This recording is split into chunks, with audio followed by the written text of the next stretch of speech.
আর ঘোষণাপত্রে অন্তর্ভুক্ত করে নাই। 2013 সালের 5ই মে শাপলা চত্বরে হেফাজতে ইসলামের উপরে সেই ভারতীয় পরিকল্পনায় আওয়ামী সেই গুন্ডা বাহিনীর যে নারকীয় তাণ্ডব, এই তাণ্ডবকেও তারা উল্লেখ করে নাই। এর মাধ্যমে আমি মনে করি এদেশের ধর্মপ্রাণ লাখো কোটি মুসলমানের হৃদয় এই ঘোষণাপত্রের মাধ্যমে কুঠারাঘাত করেছে অন্তর্বর্তীকালীন সরকার। আমার সবচাইতে অবাক লাগে যে আন্দোলনের বীজ আমরা 2018 সালে বপন করেছিলাম ঢাকা বিশ্ববিদ্যালয়ের মাটিতে, সেই ঐতিহাসিক কোটা আন্দোলনের মাধ্যমে। সেই কোটা আন্দোলন না হলে এই 24 সালের গণঅভ্যুত্থান হতো কিনা, এটা কিন্তু বড় একটা প্রশ্নের বিষয়। আপনারা জানেন সেই কোটা আন্দোলন করতে গিয়ে আমরা হাজারো বাধা বিপত্তি, হামলা মামলা, জেল, জরিমানা, রিমান্ড সহ্য করেছি। আমি ফারুক হাসান একটানা 15 দিন রিমান্ডে ছিলাম। আমার সহযোদ্ধারা রিমান্ডে ছিল। এই যে এখানে যারা আছে প্রত্যেকেই জুলুম নির্যাতনের শিকার হয়েছে।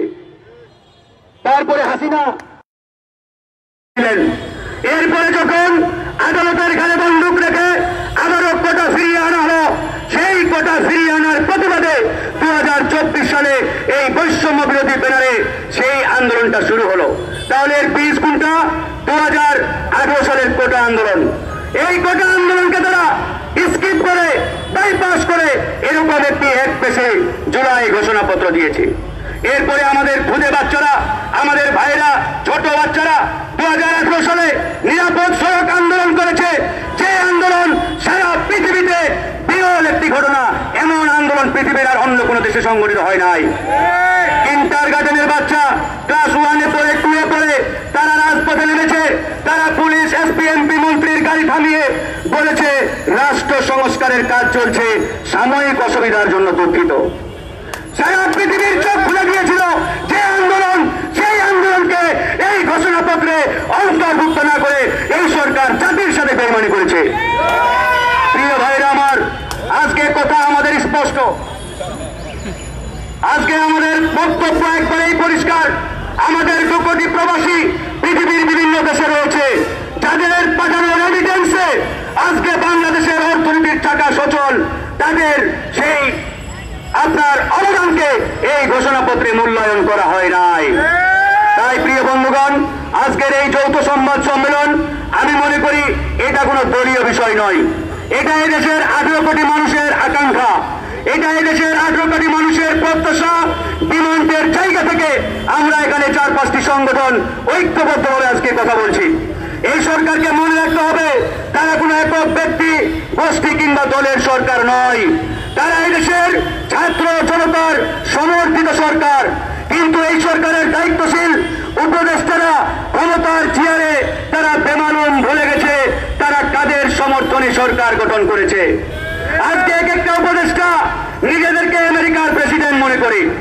মইকে হলুরে ভাব, এসি গাড়ি, বাড়ি ওই বাংলো, মিন্টু রোডে, হেয়ার রোডে পেয়ে তারা মনে করেছে আমাদেরকে আর কে পাই ভাই।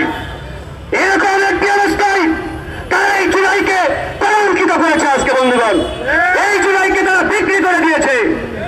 এই জুলাইয়ের চেতনা বিক্রি করে তারা আজকে ওই আওয়ামী লীগের পথে হাঁটা শুরু করেছে। আওয়ামী লীগ যেভাবে 71-এর চেতনাকে বিক্রি করে এই 54 বছর রাজনীতি করেছে, আজকে এই সরকারের কতিপয় উপদেষ্টা এই গণঅভ্যুত্থানকে বিক্রি করে তারাও সেই নব্য ফ্যাসিজমের পথে হাঁটা শুরু করেছে। আমি বলতে চাই, এই সরকারকে মনে রাখতে হবে, এই সরকার বিএনপির সরকার নয়, জামাতের সরকার নয়, গণ অধিকার পরিষদের সরকার নয়, কিংবা অন্য কোনো দলের সরকার নয়। তারা এদেশের আপামর জনগণের সরকার। জনগণের আশা আকাঙ্ক্ষা যদি তারা বাস্তবায়ন করতে না পারে, তাহলে তাদের এই চেয়ারে থাকার আর 1 মিনিটও তাদের কোনো নৈতিক অধিকার নেই। তাই আজকের এই সংবাদ সম্মেলন থেকে একটা আহ্বান জানিয়ে শেষ করব, আপনাদেরকে দুটো জগন্নাথ হয়ে বসে থাকার জন্য এই চেয়ার দেওয়া হয় নাই। যদি মনে করে থাকেন চেয়ারে বসে ওই ডামাডোল দিন কাটাবেন, এসির বাতাসকে সময় পার করে একটা জেনতন মার্কা নির্বাচন দিয়ে বিদায় নেবেন, মনে রাখবেন আপনাদের পরিণতি ওই বিগত মঈনুদ্দিন ফখরুদ্দিনের মতোই হবে। এদেশের মানুষ ওই যেন তেন মার্কা কোনো নির্বাচন গ্রহণ করবে না। জনগণের আশা আকাঙ্ক্ষা বাস্তবায়ন করেই আমরা আপনাদের কাছ থেকে সেই প্রত্যাশাটাই আমরা আশা করি, সেই আশাবাদ ব্যক্ত করেই আজকে এই সংবাদ সম্মেলনের যে লিখিত বক্তব্য, এই লিখিত বক্তব্যের সাথে পুরোপুরি আমরা গণ অধিকার পরিষদ সংহতি জ্ঞাপন করছি, সংহতি জানাচ্ছি। ইনশাআল্লাহ আমাদের লড়াই বন্ধ থাকবে না, থেমে থাকবে না, লড়াই চলবে। আল্লাহ হাফেজ।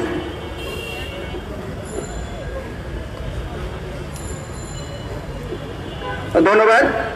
প্রিয় উপস্থিতি, এই মুহূর্তে আলোচনা করার জন্য অনুরোধ জানাচ্ছি বিডিআর কল্যাণ পরিষদের সম্মানিত সভাপতি ফয়জুল আলম। পিলখানা ট্র্যাজেডি নিয়ে বক্তব্য দেওয়ার জন্য অনুরোধ জানাচ্ছি বিডিআর কল্যাণ পরিষদের সভাপতি ফয়জুল আলম। আলোচনা করবেন ফয়জুল আলম।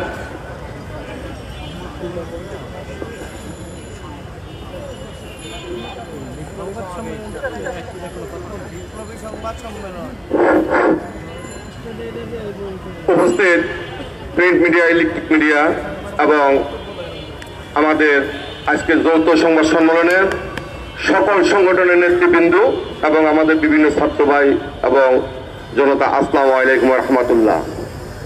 আজকে আমি বক্তব্য পর্ব শুরু করতে চাই এবং স্মরণ করছি যে জুলাই গণহত্যার ছাত্র এবং জনতা দ্বারা শহীদ হয়েছেন। প্রিয় ভাইয়েরা,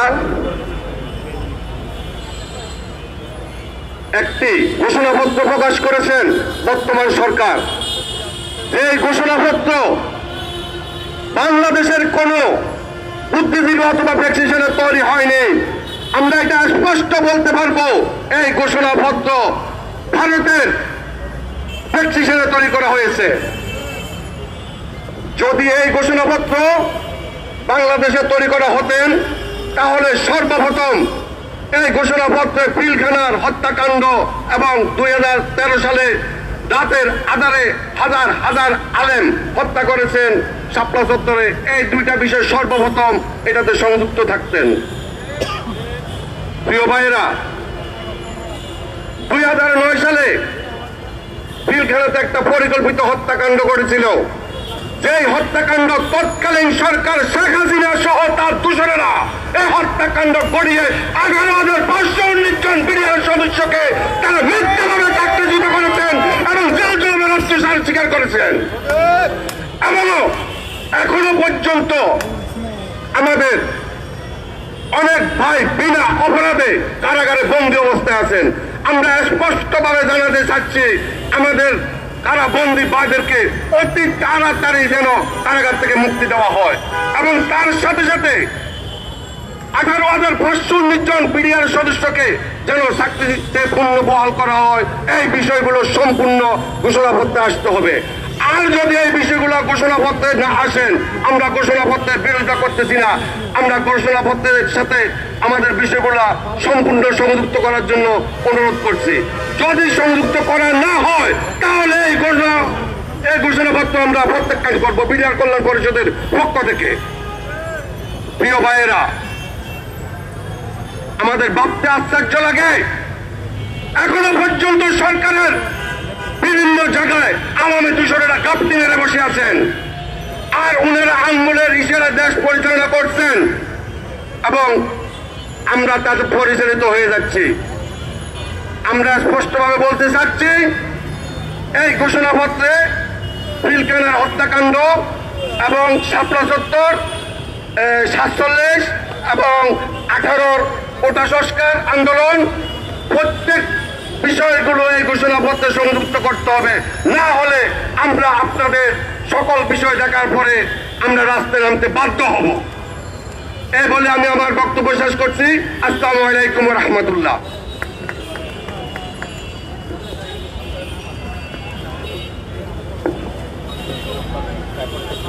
প্রিয় উপস্থিতি, এই মুহূর্তে আলোচনা করার জন্য অনুরোধ জানাচ্ছি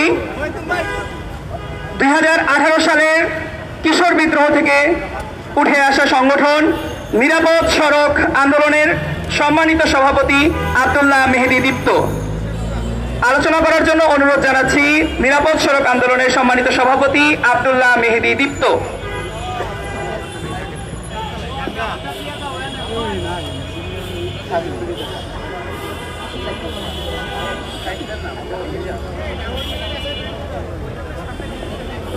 আসসালামু আলাইকুম।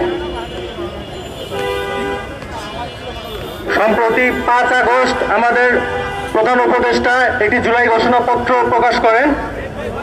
রাজনৈতিক দলসমূহের ইচ্ছাকে প্রাধান্য দিতে গিয়ে জুলাই ঘোষণাপত্র পরিণত হয়েছে একটি অসম্পূর্ণ ও আপোষকামী দলিলে। জুলাইয়ের পেছনের গল্প, ক্ষেত্র বিশেষে বিনির্মাণ বা ইতিহাসের যেই ইতিহাস বিবর্জিত এই দলিলকে আমরা আমাদের জায়গা থেকে একটি প্রতারণা আখ্যা দিয়ে একে প্রত্যাখ্যান করতে চাচ্ছি।